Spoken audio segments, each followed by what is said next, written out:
publicists are the liaisons between the media and our respective clients.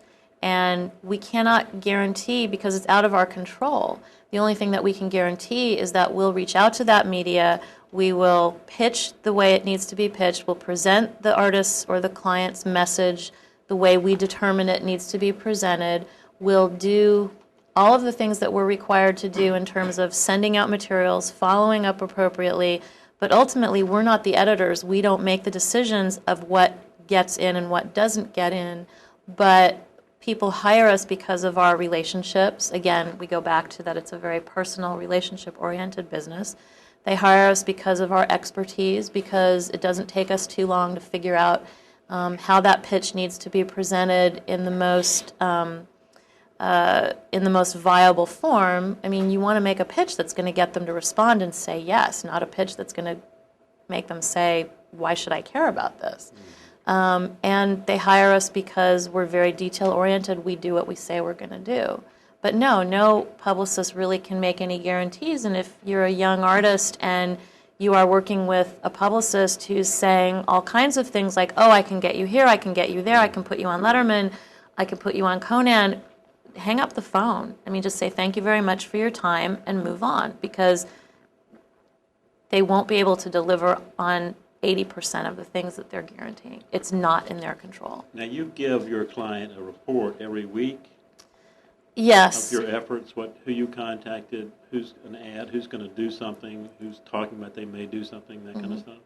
Yeah, reports are not my favorite thing to do. They take a lot of time to do, but they're a necessary part of the job that I do. I think it was, even when I worked at record labels, we did reports because the bigger the record label, the more people there are that don't get to work with you on a day-to-day basis. So, yes, we do reports every week. It takes a lot of time, but I've tried to work it to a science where I'm on the phone, I've got my report sheet out, I can type up right then and there the conversation that I'm having.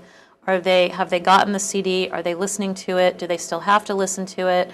Are they interested? Why are they interested? When do I need to follow up? Are they passing? And you know what? If they're passing, I always ask them, if I get them on the phone, why did this not work for you? Can you just give me a reason why you're passing? Because the client's going to ask me that, especially if it seems like something that should be a no-brainer and they're saying no. You want to be able to have a response. That's part of my job too, is, maybe they didn't like it. Okay, that's a good reason. You didn't like it, I'd rather you not write about it. And I don't take it personally, and the artist shouldn't take it personally either, because for every person out there who doesn't like it, there's others who will like it. You have a contract with your clients? Yes.